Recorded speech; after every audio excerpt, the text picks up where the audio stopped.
하나님 말씀은 출애굽기 21장 1절에서 6절 말씀입니다.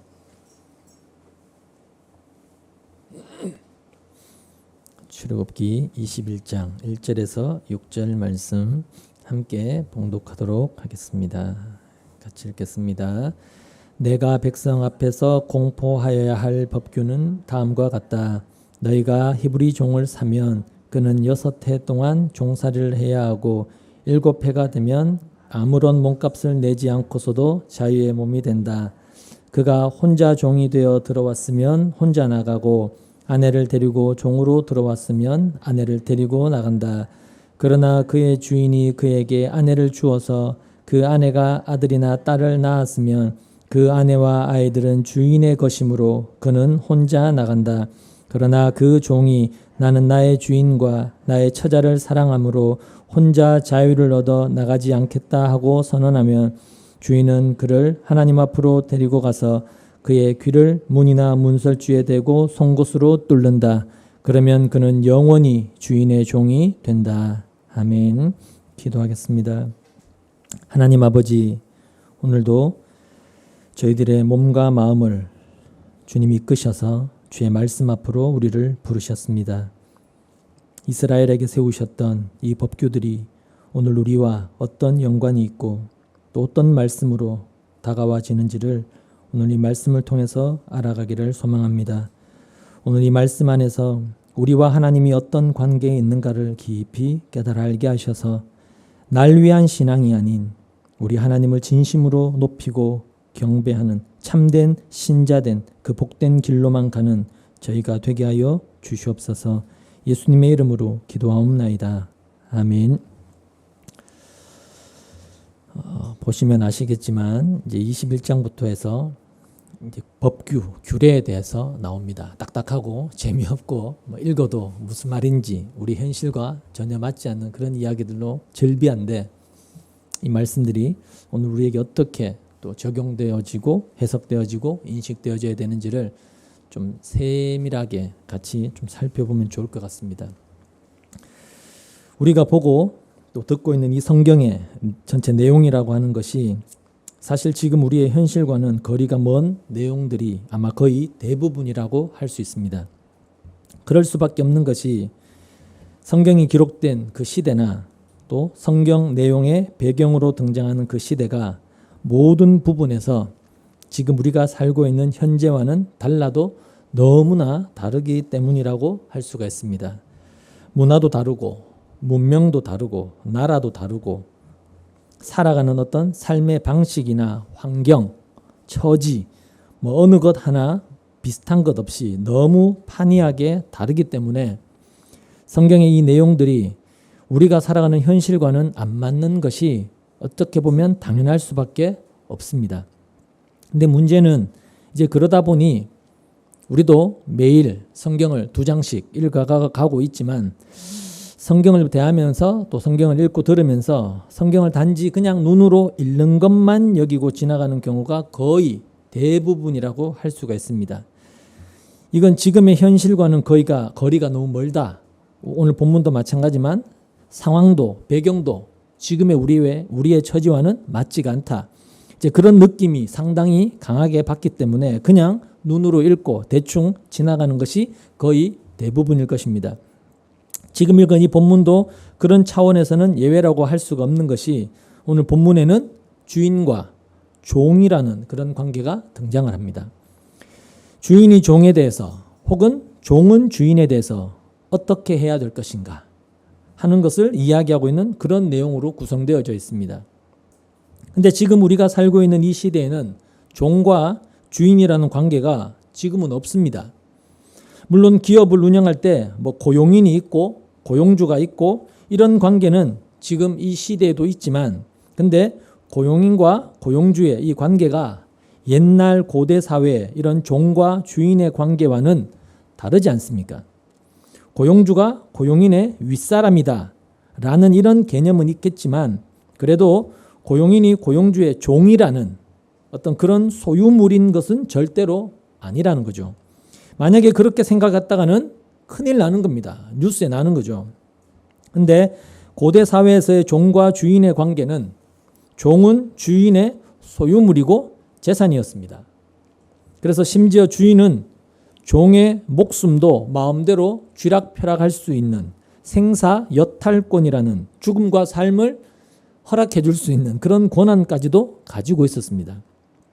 오늘 본문에도 보면 이 종이 주인을 섬기다가 자유하게 되는 그런 경우에 대한 규례에 대해서 이야기를 하고 있는데, 그런 점에서 본다면 종과 주인이라는 그런 관계가 없는 지금의 현실과는 거리가 너무 멀다, 맞지가 않는 그런 이야기다 라는 이런 생각이 충분히 들 수가 있는 것이고, 또 지금 이 시대에는 종과 주인이 없기 때문에 이런 법이 설령 성경에 있다 할지라도, 하나님이 이렇게 말씀하셨다 할지라도, 우리에게 주어졌다 할지라도 우리가 하나님의 말씀인 이 성경의 법을 어기게 되는 그런 일 자체가 사실은 없게 되는 겁니다. 그렇잖아요? 이런 종과 주인의 규례 자체가, 어떤 관계 자체가 없으니까 이런 법은 우리가 어기고 안 어기고 할 것 자체가 없어지는 거죠. 그러니까 지금은 종도 없고 또 고대 사회에 있었던 그런 주인이라는 것도 없으니까 본문에 나오는 이런 법 자체가 우리에게는 무의미하고 어떻게 보면 해당이 되지 않는 것이고, 그러다 보니 이 성경 말씀을 어긴다는 것 자체가 우리에게는 있을 수가 없게 되는 것이죠. 그래서 하나님 말씀인 이 성경을 우리가 그냥 눈에 보이는 이렇게 문자대로만 보게 되어지면 이런 문제에 우리는 늘 부닥칠 수밖에 없다는 것입니다. 오늘 본문만이 아니고 지금 이 본문부터 시작해서 그 뒤에 나오는 계속해서 하나님이 제정하신 이 법규에 대해서, 규례에 대해서 말씀을 하고 계시는데, 사실 우리에게는 따로 법이라는 게 있지 않습니까? 우리가 살아가면서 이 대한민국이라는 나라 안에서 이 나라 국민으로서 지켜야 될 법이 우리에게는 지금 따로 주어져 있습니다. 근데 가령 12절에 보면 사람을 때려서 죽인 자는 반드시 사형에 처해야 한다, 이렇게 되어 있거든요. 이렇게 되어 있는데 우리나라 법에도 살인자에 대해서는 사형까지 선고할 수 있게 되어 있지만, 그렇다고 해서 사람을 죽였다고 무조건 사형을 다 시키고 그러지는 않는다는 겁니다. 근데 이 성경에는 사람을 때려서 죽인 자는 반드시 사형에 처해야 한다라고 이렇게 명시되어 있다는 거예요. 명시되어 있지 않습니까? 근데 그렇다고 해서 나는 기독교인이니까, 우리는 기독교인이기 때문에 이 성경의 법대로 하겠다, 이렇게 이 나라 안에서 고집할 수 있습니까? 없다는 거예요. 그렇기 때문에 우리가 이 성경을 그저 문자 그대로 받아들이게 되면 결국은 성경이 요구하는 것은 지금 이 시대에는 우리가 지킬 수 없는 법이다, 우리의 형편과 처지에 전혀 맞지 않는 이야기다, 이렇게 여겨질 수밖에 없는 것입니다. 하지만 결코 변하지 않는 분명한 사실이 뭐냐 하면, 하나님은 어제나 오늘이나 영원토록 동일하신 분이시라는 것입니다. 한결같은 분이시기 때문에 하나님의 말씀인 이 성경은 신자된 우리에게 주신 우리에 대한 말씀인 것이고, 또 우리의 현실을 그대로 담아서 우리에게 지금 뭔가를 말씀하고 계시는 그런 내용이라는 것은 변함없는 분명한 사실이라는 것입니다. 따라서 이 본문의 종과 주인에 대한 이러한 문제도 당연히 우리의 현실을 고스란히 담아서 우리에게 뭔가를 가르치려고 하시는 하나님의 의도가 이 내용 속에 담겨져 있는 것입니다. 그런 점에서 이 본문의 종과 주인의 규례라고 하는 것은 하나의 포장지라고 그렇게 이야기할 수 있습니다. 포장지. 우리가 누군가에게 선물을 받으면 그 선물을 포장한 포장지가 있는데, 그 포장지가 너무 예쁘고 값비싸 보이고 아름다워서 그 포장지만 보고 포장지를 좋아하는 것이 아니고, 그 포장지를 풀어서 그 안에 들어있는 선물이 무엇인지를 우리가 당연히 보지 않습니까? 선물을 포장한 그 포장지가 아무리 좋아 보인다 할지라도 포장지만 받고 선물은 버려버리는 그런 사람은 없을 거라는 이야기입니다. 바보죠. 그런 사람들은. 그러니까 이 종과 주인이라는 것도 옛날 고대 사회의 문화고 또 그 시대의 질서이기는 하지만 그건 그냥 선물을 싸고 있는 겉 포장지다. 그렇게 생각하시면 된다는 겁니다. 종과 주인의 관계, 이 규례는 어떤 선물을 싸고 있는 포장지다. 겉 포장지다. 그렇게 생각을 하시면 된다는 거죠. 종과 주인이라는 지금은 존재하지 않는 그런 관계에다가 하나님께서 지금 뭔가를 고이 싸셔서 거기에 뭔가를 고이 담으셔서 지금 우리에게 택하신 자기 백성들에게 선물로 주고 계신 것입니다. 지금은 없지만 고대 사회에 있었던 그 종과 주인의 이 규례를 통하여 하나님의 뜻을 우리에게 전달하고 계신 거예요. 그리고 그게 성경 전체의 내용이기도 하다는 것입니다. 무슨 말이냐면 성경 전체 66권 전체를 포장지라고 한다면 그 안에 하나님이 주시는 귀한 선물이 담겨져 있는데 그 선물이 뭡니까? 바로 예수 그리스도라는 것입니다. 예수님이라는 거예요. 이 성경에다가 전체 성경에다가 예수 그리스도라는 선물을 담아서 자기 백성된 그들에게 그 선물을 전달해 주시기 위해서 하나님이 주시는 참된 그 복이라는 것이 무엇인지를 나타내시기 위해서 성경의 모든 내용들이 그런 포장지 역할을 하고 있다는 것입니다. 그러니까 당연히 그 포장지를 뜯어서 안으로 들어가면 뭐가 나와야 돼요? 예수님이 나와야 되는 거예요. 그 포장지만 바라보고 그 포장지만 얼싸안고 좋다고 극하고 있으면 안 된다는 것이죠. 근데 만약에 이 성경을 말씀드린 것처럼 문자대로만 봐서 성경을 통해서 하나님이 우리에게 주시는 그 선물, 즉 그리스도를 보지 못하고 그저 성경이 요구하고 명령하는 그런 규례, 법규를 지켜야 된다. 이렇게 이야기해버리면 결국 그것은 하나님이 주신 이 선물은 보지 못하고 그저 포장지에만 관심을 두고 그 포장지만 소중하게 간직하려고 하는 그런 것과 전혀 다를 바가 없다는 거예요. 그래서 우리가 늘 성경을 보면서 이런 오류에 빠질 수 있다라는 것을 늘 염두에 두시면서 성경을 보셔야 한다는 것입니다. 먼저 본문 1절을 보시면 내가 백성 앞에서 공포하여야 될 법규는 다음과 같아. 이런 말씀으로 시작이 됩니다. 하나님께서 이스라엘 백성들에게 법과 규례를 세우시는 것이죠. 근데 우리가 아는 대로 그 앞에 20장에서 이미 하나님은 십계명이라는 법을 제정을 하셨습니다.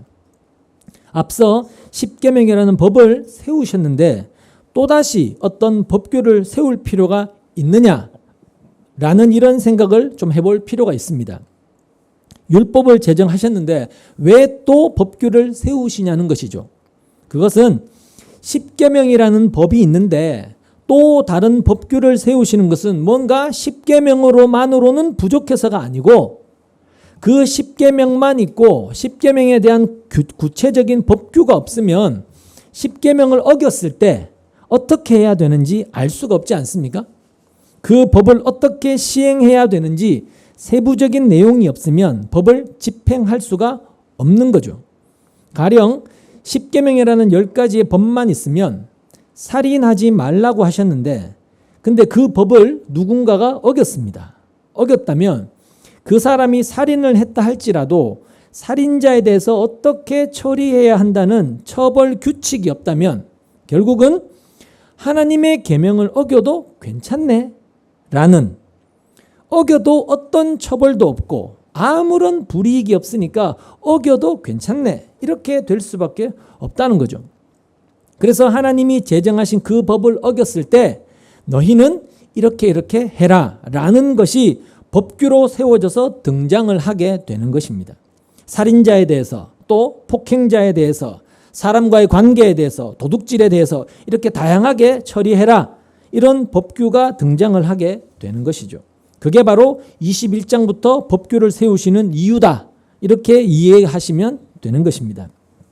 자, 그럼 하나님이 세우시는 법규에 대해서 하나하나 구체적으로 좀 살펴보도록 하죠. 제일 먼저 등장하는 법규가 뭐냐 하면 바로 종에 관한 법규입니다. 종에 관한 법. 이어서 2절을 보시면 너희가 히브리 종을 사면 그는 6해 동안 종살이를 해야 하고 7해가 되면 아무런 몸값을 내지 않고서도 자유의 몸이 된다. 이렇게 되어 있습니다.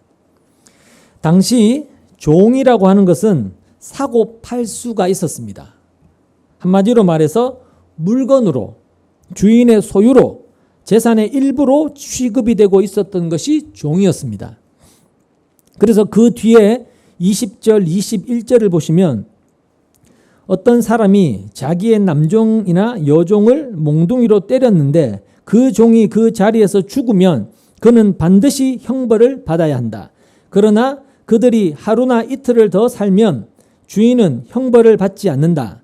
종은 주인의 재산이기 때문이다. 이렇게 되어 있는데 여기에서 그들은 누구를 이야기하느냐? 종들을 이야기하는 거예요. 앞에 나온 남종과 여종을. 그리고 보시는 대로 21절에서 종은 주인의 재산이다. 이렇게 명시를 하고 있단 말입니다. 근데 이런 내용을 보면서 우리에게 가장 먼저 드는 생각이 어떤 생각이냐면 아니 하나님은 사랑의 하나님인데 사랑의 하나님이 어떻게 종의 제도를 인정하시느냐 이런 생각이 들 수가 있다는 겁니다.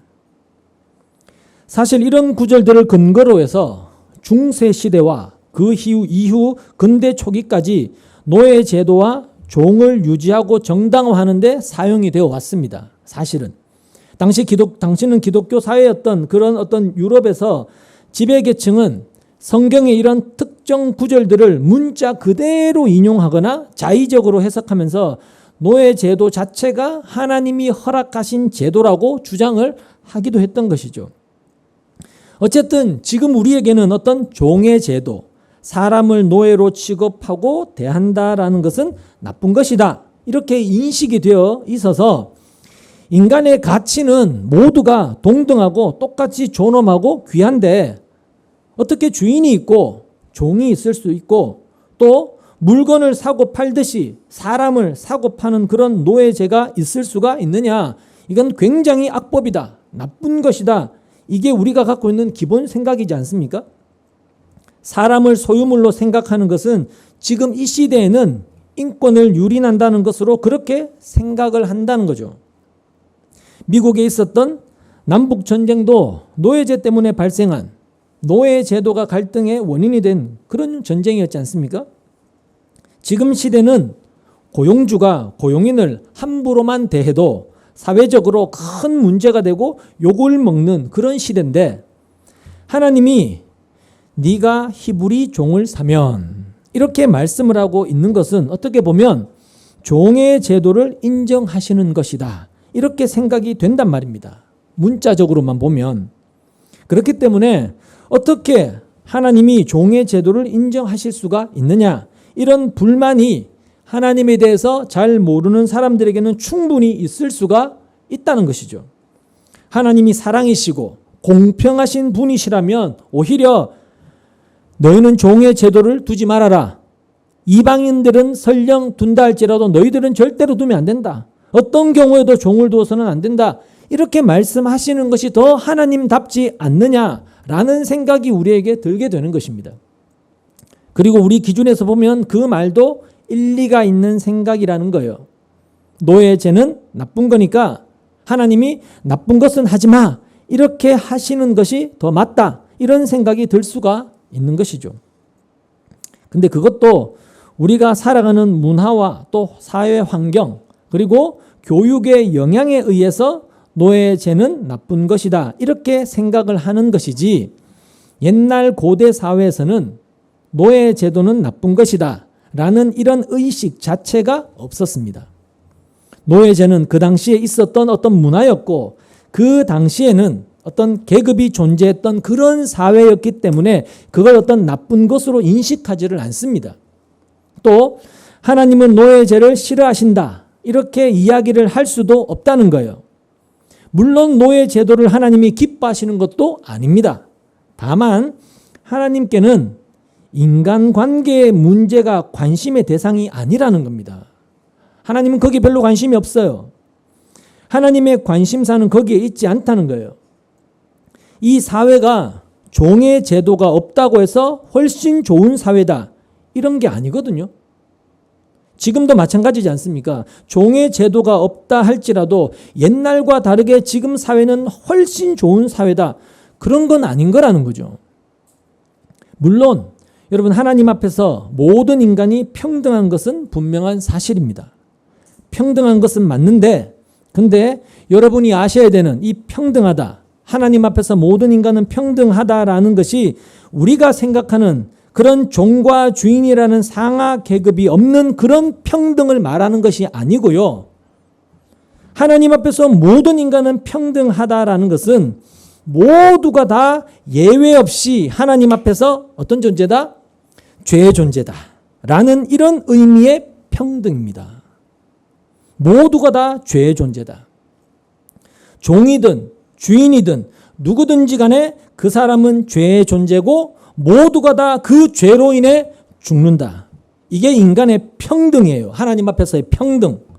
종도 죄로 인해 죽고 주인도 죄로 인해 죽고 다 예외 없이 죽는다는 것이죠. 죄에 대한 하나님의 심판에 대해서. 때문에 인간들이 말하는 어떤 인간이 말하는 인간됨이 아니라, 가치 있고 존엄 있는 인간 그 됨이 아니라 하나님 앞에서의 인간됨, 즉 인간이 죄의 존재라는 것을 알지 못하는 사람들이 결국은 인권을 이야기하는 것이고 평등을 이야기하는 것인데, 근데 그러한 것들은 결국 인간의 그 본래의 존재성, 즉 하나님 앞에서 인간이 처한 현실을 모르는 허구에 지나지를 않는다라고 신자된 우리는 그렇게 볼 수밖에 없다는 것입니다.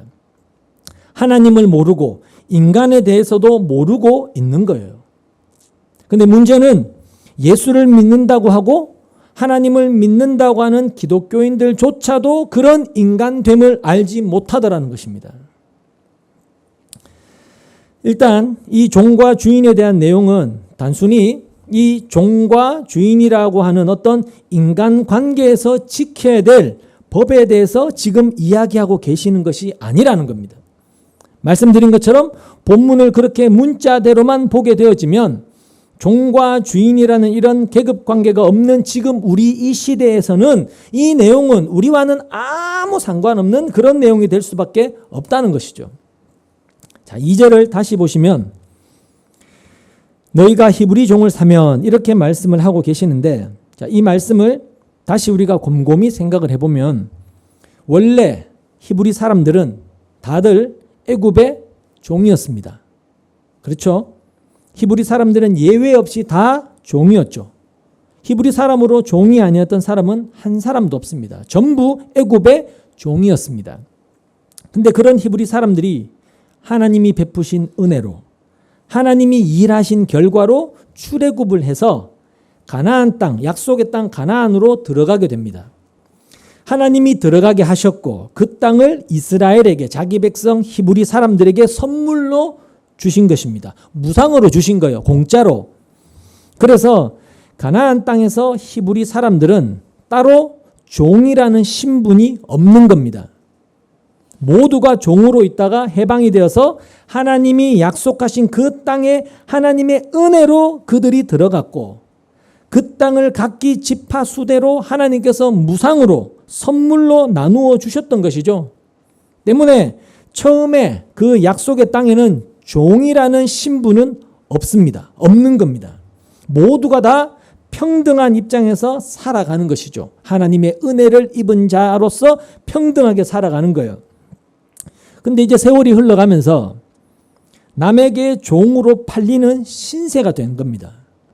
어떤 이유인지는 정확하게 알지 못해도 그렇게 남에게 종으로 팔린 신세가 되었다면 그것은 거의 다가 무슨 문제 때문일까요? 돈 문제라고 할 수가 있을 겁니다. 돈 때문에 할 수 없이 다른 사람의 집에 가서 종이 되는 것을 스스로 선택해야 한다거나 혹은 돈을 갚지 못해서 종으로 타의에 의해서 팔려간다거나 이러한 문제가 발생한 것으로 짐작해 볼 수가 있습니다. 처음에는 가나안 땅을 모두가 평등하게 다 나누어 가졌는데 살다 보니 땅을 잃어버리거나 또 남의 집에 팔려가는 그런 신세가 된 것이죠. 전쟁이 일어나서 과부가 되거나 고아가 되면 자기 땅을 잃어버리게 되고 또 종으로 팔려가게 되는 이제 그런 문제가 발생이 되겠죠, 당연히.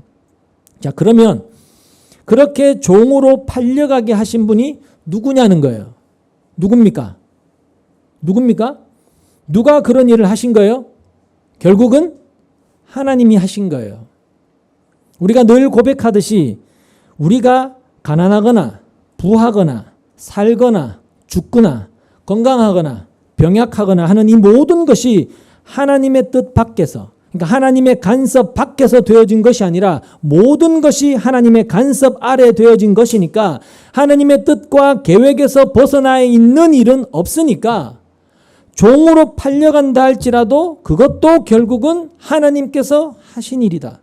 우리는 그렇게 결론을 내릴 수가 있는 것입니다. 하나님에 의해서 종이 되어서 팔려가는 신세가 되었다는 것이죠. 그걸 보여주는 대표적인 한 사람이 성경에 나오죠. 누굽니까? 요셉이죠. 우리의 인생사 모든 것이 우리가 원하는 그런 일만이 아니고 원치 않는 그런 모든 일조차도 하나님의 뜻을 이루시는 하나님이 일하신 결과라는 것을 요셉을 통해 보여주셨지 않습니까? 결국에는 종과 주인의 관계가 없었던 이스라엘에게 하나님으로 인해서 이 종과 주인이 생기게 된 것입니다.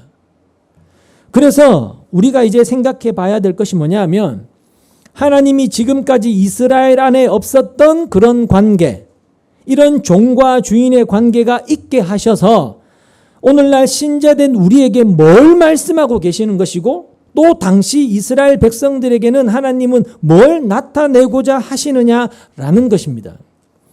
그래서 그런 하나님의 뜻, 종과 주인의 관계를 통하여 뭘 말씀하고자 하시느냐라는 것이 그 뒤에 이어서 나오고 있는 거예요. 자, 2절을 다시 보시면 너희가 히브리 종을 사면 뒤에 나오죠. 그는 6해 동안 종살이를 해야 하고 7해가 되면 아무런 몸값을 내지 않고서도 자유의 몸이 된다. 이렇게 말씀을 하시면서 명시를 하시는 겁니다. 이걸 법으로 딱 정하신 것이죠. 히브리인을 종으로 사면 그 종은 6해 동안 주인을 섬길 것이고 7째 되는 해에는 몸값을 갚지 않고 나가서 자유의 몸이 된다. 자유하게 된다. 이렇게 이제 법으로 땅땅땅 정하신 것입니다. 그러니까 설령 어떤 이유로 인해서 종으로 팔려간다 할지라도 6년 동안만 종으로 고생하면서 일하면 되는 거예요. 6년 동안만.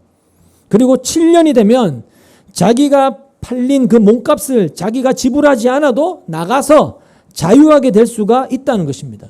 6년 동안만 종이고 7년부터는 자유의 몸이 되는 것이죠. 그러니까 히브리 사람을 종으로 산다 할지라도 주인이 그 종을 자기 소유로 삼고 부릴 수 있는 기간은 6년뿐인 거예요. 하나님이 법으로 그렇게 딱 정해 놓으신 것이죠. 근데 생각해 보면 이러한 하나님의 법이 경우에 따라서는 종을 돈 주고 산 주인에게는 손해가 될 수 있다는 겁니다. 왜냐하면 가령 그 종을 산 값이 종이 6년 동안 일을 해도 다 갚을 수 없을 정도의 액수라면, 그렇게 큰 액수라면 7년이 되어서 그 종을 자유의 몸이 되도록 내보내주면 결국은 주인이 손해를 보는 그런 셈이 되지 않습니까? 손해가 되잖아요. 그렇게 보면 종으로 팔려도 6년 동안만 일한다는 것은 주인에게는 불합리한 법이 될 수가 있단 말입니다. 주인의 입장에서 볼 때는. 그렇게 본다면 지금 하나님이 정하신 이 하나님의 법이라고 하는 것이 우리 상식으로 보면 또 주인의 어떤 입장에서 보면 뭔가 맞지 않고 불합리한 허점투성이의 법이다, 이렇게 여겨질 수가 있다는 것이죠. 근데 그 주인이 그 하나님이 정하신 그 법 아래에서 순종하면서 비록 내가 값을 지불하고 이 종을 샀지만 결국은 6년간만 내 소유고 7년째부터는 하나님의 법에 의해서 내 소유가 아닌 것이 된다라는 이걸 통해서 결국은 주인도 깨달아야 했던 것이 뭐냐면, 비록 내가 돈을 지불하고 종을 샀다 할지라도 이 종은 내 것이 아니다, 내 소유가 아니다, 이 개념이 주인에게도 필요했던 것입니다. 아예 영원토록 내 것이 되는 종, 그런 것은 없다는 것이죠.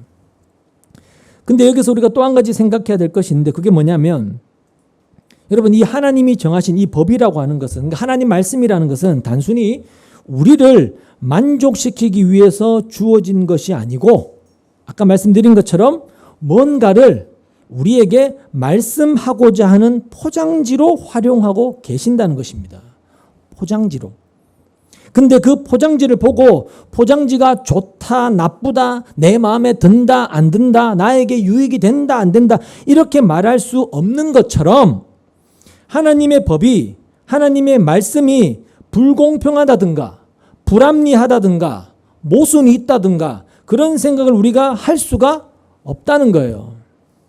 이 법은 나에게 맞지 않습니다, 불합리합니다, 나에게는 손해가 됩니다, 이런 생각을 우리가 할 수가 없다는 것이죠. 때문에 하나님이 세운 법에 대해서 우리는 무엇보다 이러쿵저러쿵 따질 수가 있는 입장이 아닌 겁니다. 그런 처지에 우리가 있지 않다는 거예요. 왜냐하면 하나님이 우리의, 오늘 시편도 읽었지만 하나님이 우리의 뭐예요? 왕이에요. 하나님이 우리의 왕이고 우리를 다스리는 분이시기 때문에 그렇다는 거예요.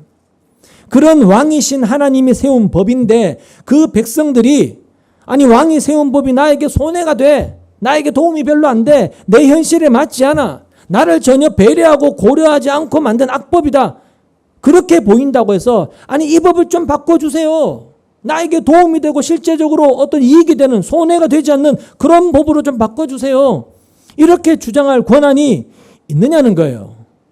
없다는 것이죠. 백성은 그냥 왕이 세운 법대로 따라야 되고, 그래서 따르면 되는 거예요, 그냥. 근데 그렇게 세워진 하나님의 법을 따른다는 것이 이제 주인의 입장에서 볼 때는 자기에게 유익하고 좋지 않은 그런 경우가 되고 있다는 것입니다, 지금. 얼마를 주고 종을 샀든지 간에 6년이 지나면 자유의 몸이 되도록 놓아 보내줘야 된다는 것이 주인에게는 때로는 엄청난 손해가 되는 일이니까. 근데 반대로 이 종에게는 이런 하나님이 법이 없으면 종은 어떻게 돼요? 죽을 때까지 주인의 종이 되어 있어야 되는 거예요. 그 법에 의해서. 매이잖아요. 그걸 생각하면 이 법은 결국 종에게는 선하고 좋은 법이 되는 것입니다. 그러니까 이런 내용들이 이제 하나님이 우리에게 무엇을 말씀하고자 하시는가 하는 것을 우리에게 보여주고 있는 것입니다. 자, 주인의 입장에서 생각하면 종은 자기 소유인데 하나님의 법이라는 것 때문에 자유의 몸이 되도록 종을 내보낸다는 것은 분명히 내키지 않는 일일 겁니다. 그렇겠죠? 이 법만 없으면 계속 자기의 종으로, 자기 소유로 부릴 수가 있으니까. 그럼 주인이 이 하나님의 법 때문에 자기 종을 7년째 자유의 몸으로 내보낸다면 그것은 뭘 의미하는 걸까요? 뭘 의미하는 것이겠습니까? 내보내준다면. 그것은 내 소유의 종이, 그러니까 내 소유보다 하나님의 법이 더 크고 더 가치 있고 더 중요한 것으로 다가온 증거가 되는 겁니다. 그렇죠? 내 거라는, 나라는 것보다 하나님의 뜻, 하나님의 법, 하나님의 말씀이 더 상위에 있다라는 것이 증거가 되는 거예요. 주인의 입장에서는 자기 소유라는 그것보다, 내 것이라는 그것보다 하나님의 법, 하나님이 더 중요하고 더 크고 더 가치 있게 다가온다면 당연히 하나님의 법에 따라서 자기에게 손해가 되고 불이익이 된다 할지라도 종을 자유의 몸으로 내보내줄 수가 있다는 것이죠. 근데 값을 지불하고 종을 산 사람들이 이 하나님의 법 때문에 7년이 되면 자기 소유의 종을 자유하도록 내보내주느냐? 줬느냐? 안 보내줬다는 겁니다. 역사 속에서. 안 보내줬어요. 그러니까 법은 포기해도 내 소유는 포기 못하겠다. 하나님은 포기하더라도 나는 포기하지 못하겠다. 이게 인간의 심성이고 본성이기 때문에, 고집이기 때문에 하나님의 법은 포기할지언정 내 소유의 종은 절대로 포기하지 않는 거예요. 그리고 그것을 통해서 인간의 본성이, 인간됨이라는 것이 다 드러나게 되는 것입니다. 인간 이런 존재라는 것이. 그러니까 결국 인간이라는 것은 하나님의 법을 귀하게 여기고 그 법을 순종함으로써 구원을 얻을 존재가 못 된다라는 것이 이렇게 종에 대한 법규가 주어짐으로써 이스라엘에게서 드러나게 되는 거예요. 너희는 구원받을 존재가 못 돼. 너희는 법을 지켜서 하나님께 구원받을 존재가 못 돼. 이게 다시금 폭로가 되어지는 것이죠. 그래서 본문이 우리에게 말해주고 있는 것은 이 하나님의 법이라는 것, 이 말씀은 우리가 말씀은 좀 포기해도 나라는, 내 소유는 절대 포기 못한다 라는 자기 집착, 자기 사랑으로 똘똘똘 뭉쳐져서 살아가고 있는 그런 우리의 어떤 현실의 모습을, 이런 법을 통한 주인의 모습을 통해서 우리에게 드러내고 계신 거예요. 너희는 이런 존재밖에 안 된다라는 것을. 바로 이런 식으로 이 내용들이 우리의 현실 문제로, 내 문제로 그렇게 다가오게 된다는 것입니다. 이것이 이제 주인의 입장이라고 한다면, 반대로 그러면 종의 입장에서 이 법을 한번 생각해 보시죠. 자, 이 법에 의하면 종은 6년이 지나서 7년이 되면 자유의 몸이 될 수가 있었습니다. 근데 그게 전부냐? 그게 아니더라는 거죠. 그 뒤에 3절을 보시면 이렇게 되어 있습니다. 그가 혼자 종이 되어 들어왔으면 혼자 나가고, 아내를 데리고 종으로 들어왔으면 아내를 데리고 나간다. 이렇게 되어 있거든요. 이게 무슨 말이냐면, 혼자 몸으로 종이 되었으면 혼자 나갈 것이고, 또 결혼을 해서 아내와 함께 종이 되었으면 나갈 때 아내와 함께 나가라. 그런 뜻입니다. 쉽게 말하면. 그러니까 종이 되었을 그때 그대로 자유하게 된다는 그런 이야기거든요. 근데 그 뒤에 4절에 보면 또 이런 이야기가 붙어 있습니다. 그러나 그의 주인이 그에게 아내를 주어서 그 아내가 아들이나 딸을 낳았으면 그 아내와 아이들은 주인의 것이므로 그는 혼자 나간다. 절망이죠. 이게 어떤 경우냐면, 종이 될 때는 혼자 몸으로 종이 되었습니다. 근데 종이 된 이후에 나이가 차서 주인이 그에게 아내를 줘서 아내가 있게 되었고, 아내가 있으니까 자식도 생기게 된 겁니다. 그렇게 종이 된 후에 아내가 있고 자식이 생겼다면 그 아내와 자식은 누구 거? 주인의 것이라는 거예요. 그래서 혼자 몸으로 처음 종이 되었을 그때 그대로 혼자 나가라는 겁니다. 혼자 몸으로 나가라. 근데 여러분, 아내가 있고 자식이 있는데 웬만한 원수지간이 아니면 혼자 몸으로 나간다는 것이 쉽겠습니까?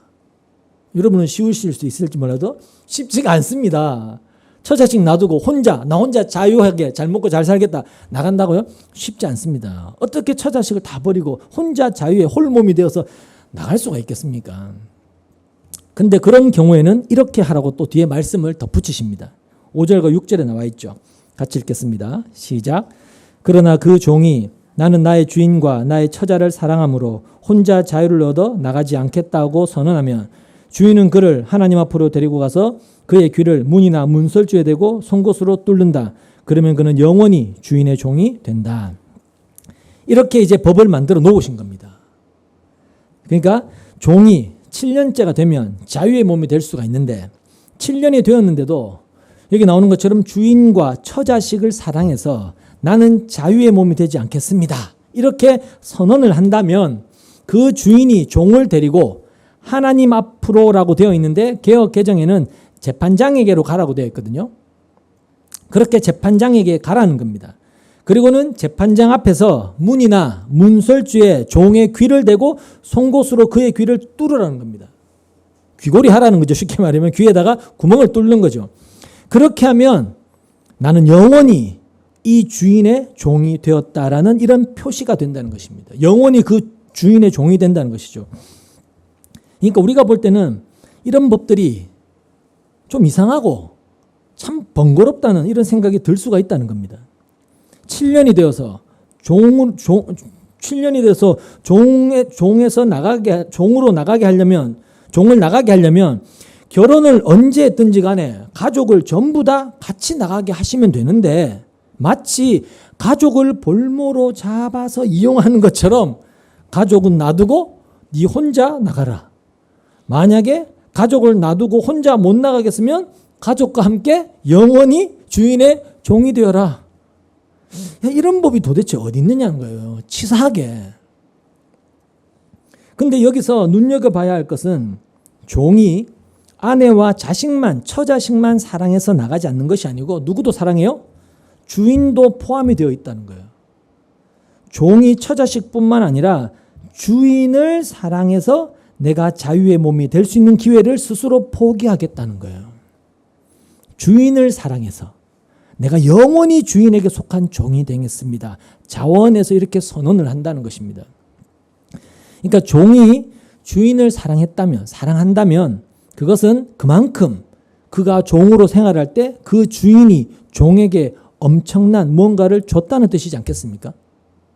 다른 집 종과는 다르게 사랑을 많이 베풀었다는 뜻이겠죠.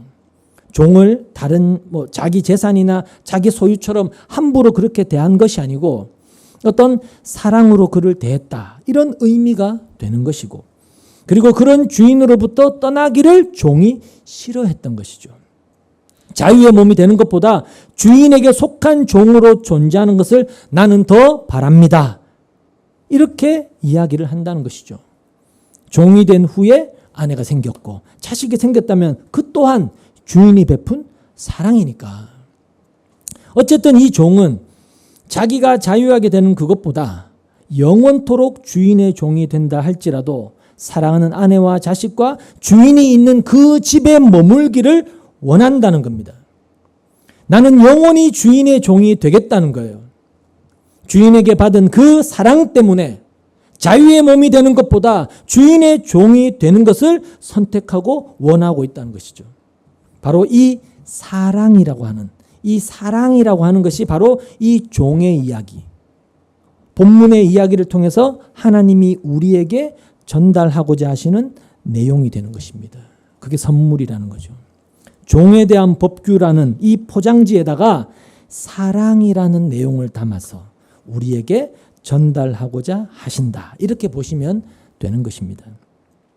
자, 종이 7년이 되어서 자유의 몸이 되어서 나가면 종이 되기 전에 자유인 신분으로 되돌아가는 겁니다. 근데 그게 전부죠. 내가 예전처럼 자유의 몸이 되었다. 이제부터는 내가 하고 싶은 대로 하면서 마음껏 이 자유를 누리면서 살아야지. 이게 전부죠.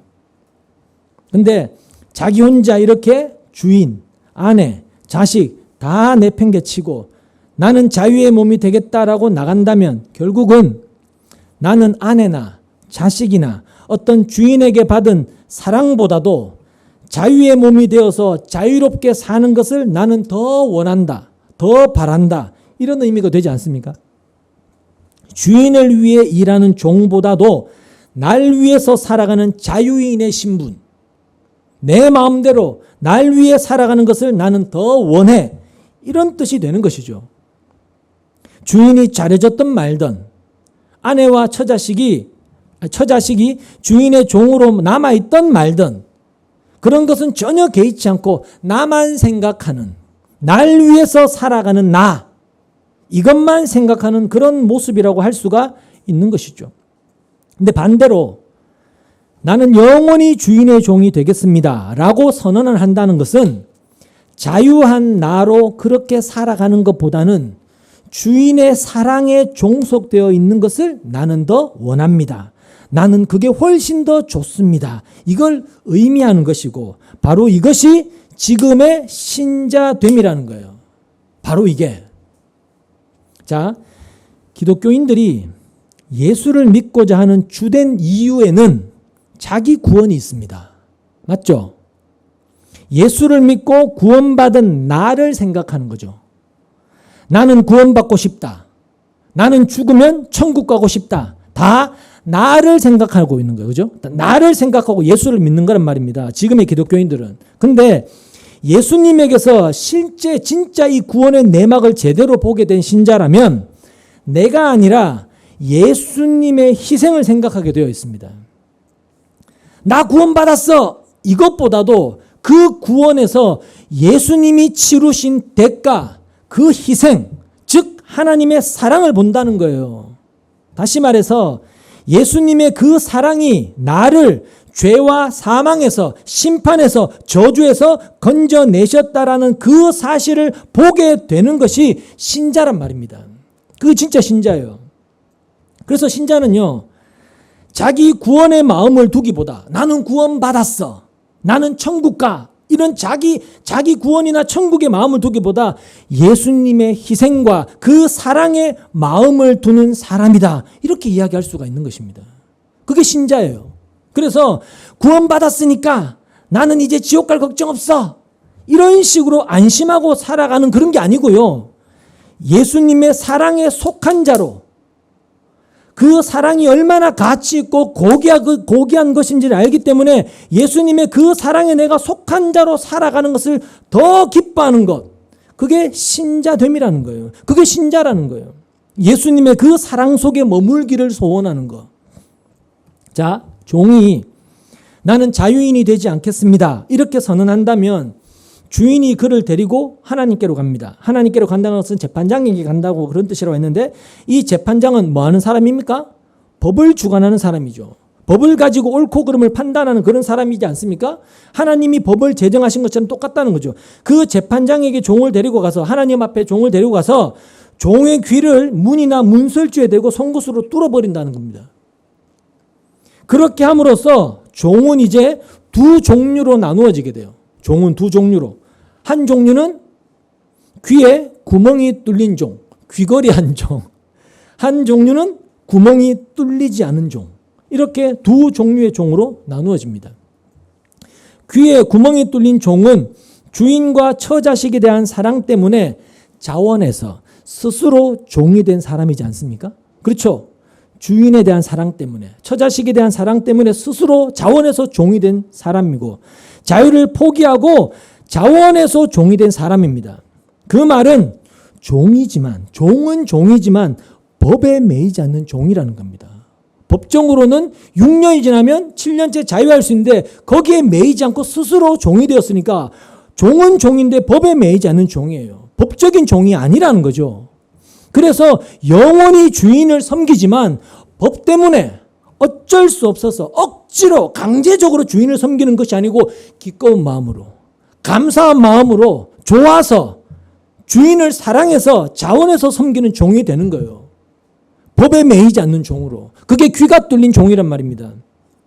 여기에 나오는 문이나 문설주에 귀를 대고 송곳으로 뚫으라는 것도 의미가 있죠. 무슨 의미입니까? 그 문이나 문설주라는 것 앞에서 어디에서 나왔나요? 애굽의 장자 재앙 때 이스라엘이 어린 양의 피를 문과 문설주에 바름으로써 죽음이 넘어간 그 사건이 거기에 연결이 되어 있는 거예요. 문설주에 어린 양의 피를 발라라. 그러면 비록 너희가 어떤 죄를 지었다 할지라도 너희 죄를 그 어린 양의 피를 보고 내가 다 용서해 주겠다. 그런 아버지의 마음이 거기에 담겨 있는 거. 그 문설주에 어린 양의 피를 바르는 그 사건이었단 말입니다. 그게 아버지의 마음이 담겨 있는 것이. 그러니까 이스라엘도 원래는 애굽과 마찬가지로 죄의 존재였는데 그 이스라엘의 죄를 법으로 따진 것이 아니고 하나님 아버지가 법으로 따진 것이 아니라 어린 양의 피로 용서하겠다. 사랑으로 너희를 대해주겠다라는 것이 바로 문설주의 피였단 말입니다. 그러니까 그 문설주에 대고 종의 귀를 뚫게 하시는 것은 종은 종이지만 너는 종은 종인데 법에 매인 종이 아니라는 거예요. 법에 매인 종이 아니고 주인의 사랑에 속한 그 사랑에 매인 종이다. 이런 의미가 되는 것이죠. 이게 바로 예수를 믿는 신자라는 이야기입니다. 그러니까 여러분, 신자는 법에 매인 존재가 아니에요. 법에 매인 존재가 아니고 은혜의 매인 자, 은혜로 덮인 자, 사랑의 매인 존재다. 이걸 우리가 좀 이해를 해야 되는데, 이게 신약 성경 바울 신학의 전체적인 큰 틀이기도 한데, 신자는 법의 메인 존재가 아니고 사랑의 메인 존재예요. 근데 지금의 신자들은 마치 법의 메인 것처럼 그렇게 살아가더라는 이야기입니다. 그게 뭐냐면, 아버지의 사랑을 모르니까, 말로는 안다고 하는데 그 사랑을 몰라요. 사랑을 모르니까 이 사랑의 메인 존재라는 이 의미를 모르기 때문에 마치 법의 메인 종처럼 자꾸 행동을 하더라는 것입니다. 주인이 시킨 게 있는데 이걸 내가 하지 못하면 주인에게 두들겨 맞고 벌 받고 큰일 나지 않을까?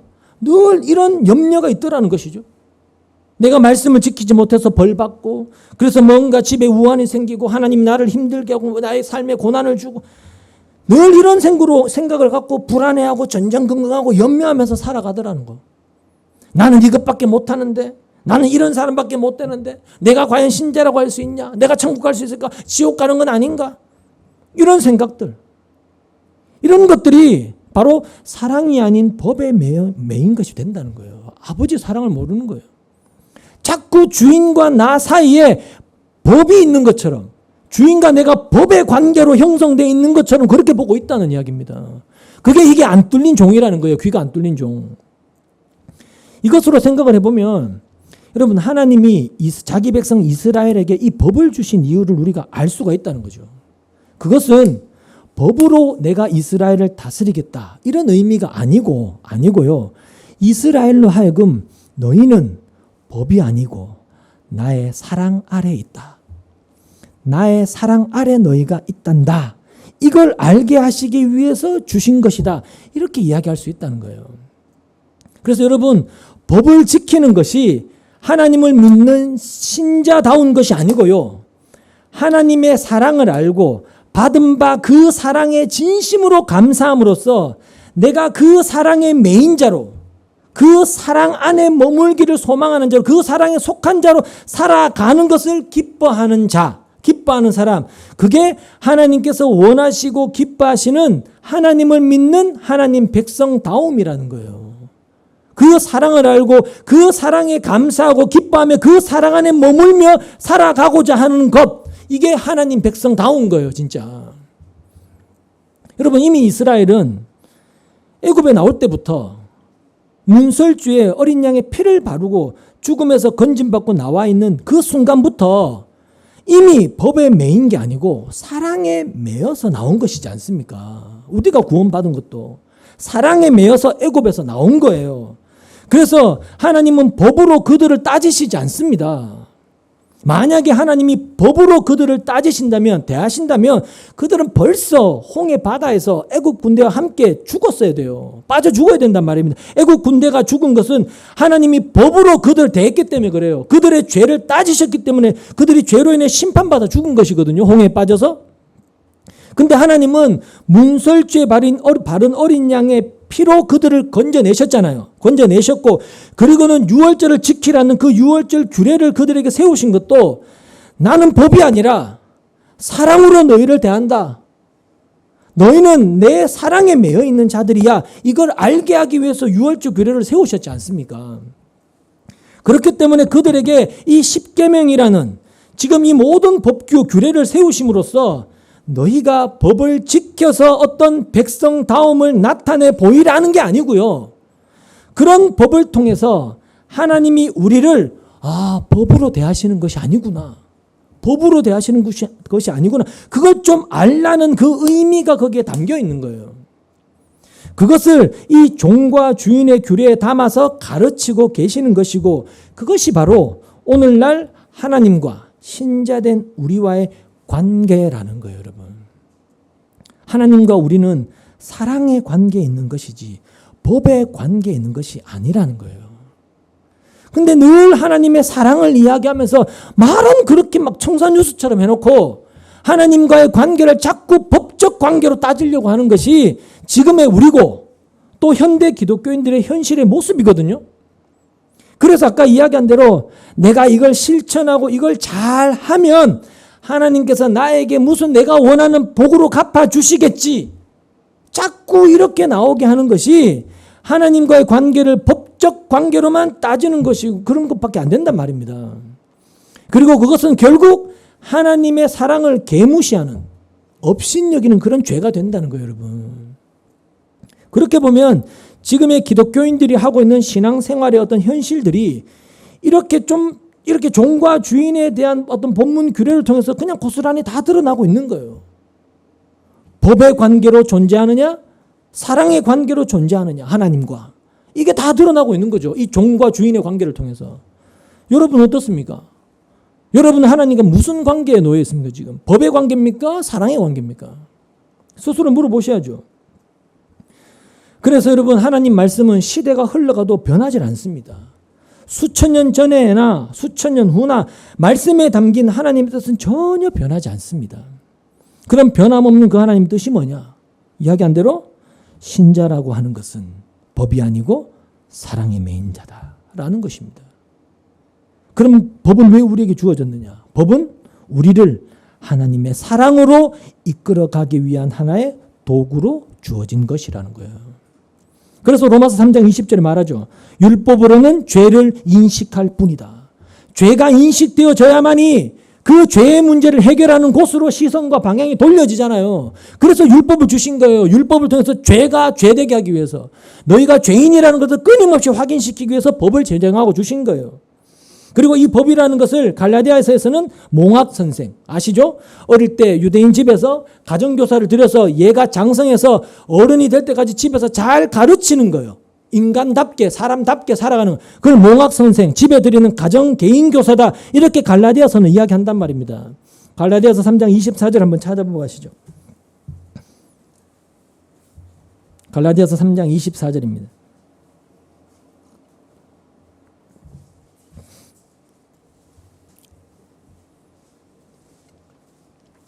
같이 읽습니다. 시작.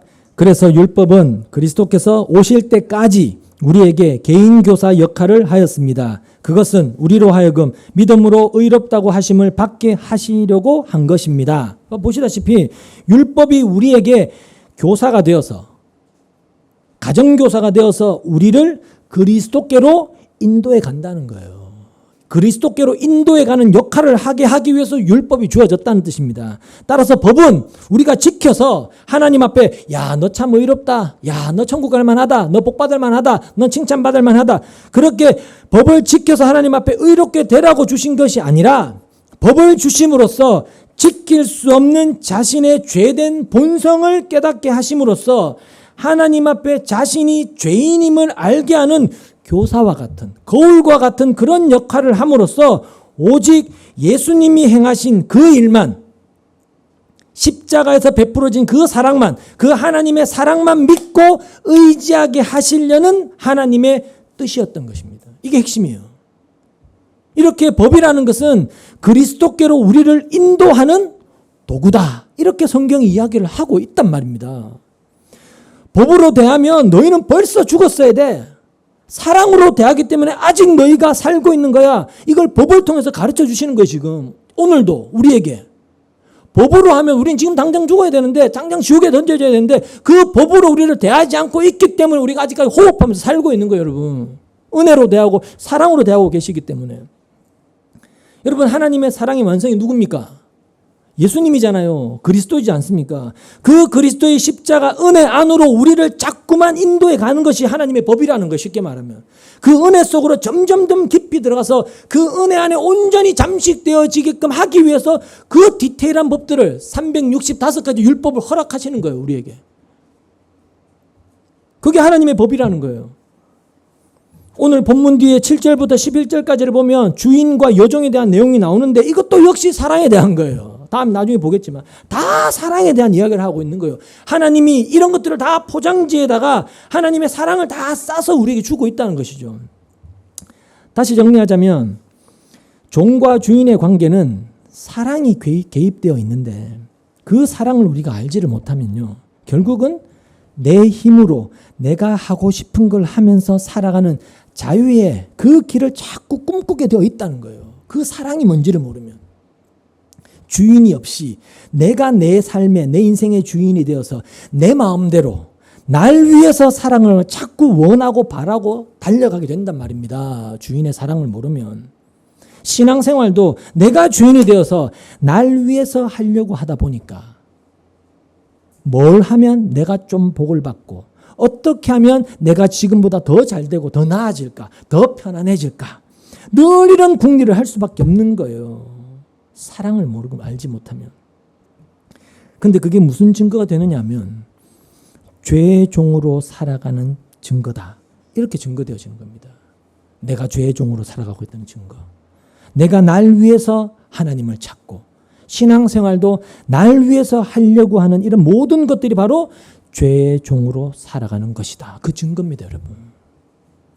그렇기 때문에 종은 뭐 고대 사회에서나 있었던 것이지 지금은 없는 그런 제도가 아니고요. 지금도 여전히 종은 존재하고 있는 거예요. 어떤 종?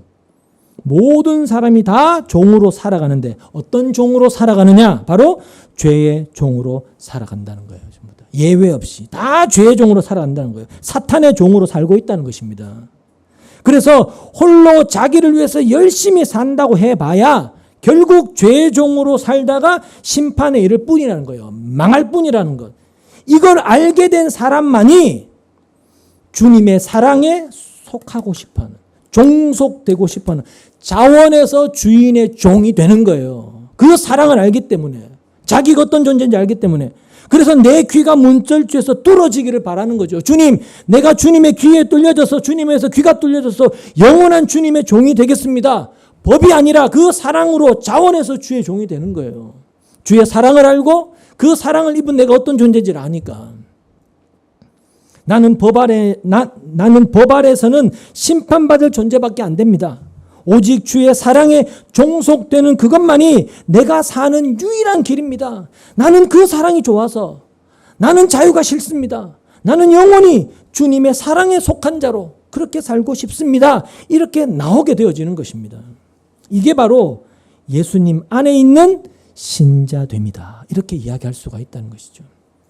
이렇게 신자라는 것은 하나님의 사랑에 종속되어 있는 자고, 그걸 가리켜서 구원이라고 이야기하는 거예요. 하나님의 사랑에 종속되어 있는 자, 구원받은 자, 이렇게 이야기를 하는 것이죠. 그래서 하나님의 사랑에 속한 자, 그 사랑을 알게 된 신자는 절대로 법에 매이지를 않게 돼요. 그래서 진리가 너희를 자유하게 한다 한 거예요. 그 무엇에도 매이지 않는, 자꾸 자유로 가니까 내 마음대로 한다고 생각하면 그건 죄란 말입니다. 무엇에도 매이지 않아요. 하고 안 하고에 아무 상관이 없는 거예요. 해도 주께서 하신 것이고 모든 게 주를 위해서 한 것이니까. 나는 사라지고 주님만 드러나는, 내가 없어지니까 얼마나 자유로워요. 모든 게 주님께로만 돌려버리면. 그게 바로 사랑 안에 살아가는 거니까. 그래서 예수님의 피의 은혜가 그 사람 안에 깊이 자리하고 있는 그 사람이 결국은 문설주의 귀가 뚫린 신자다. 그렇게 이야기가 되는 것이죠.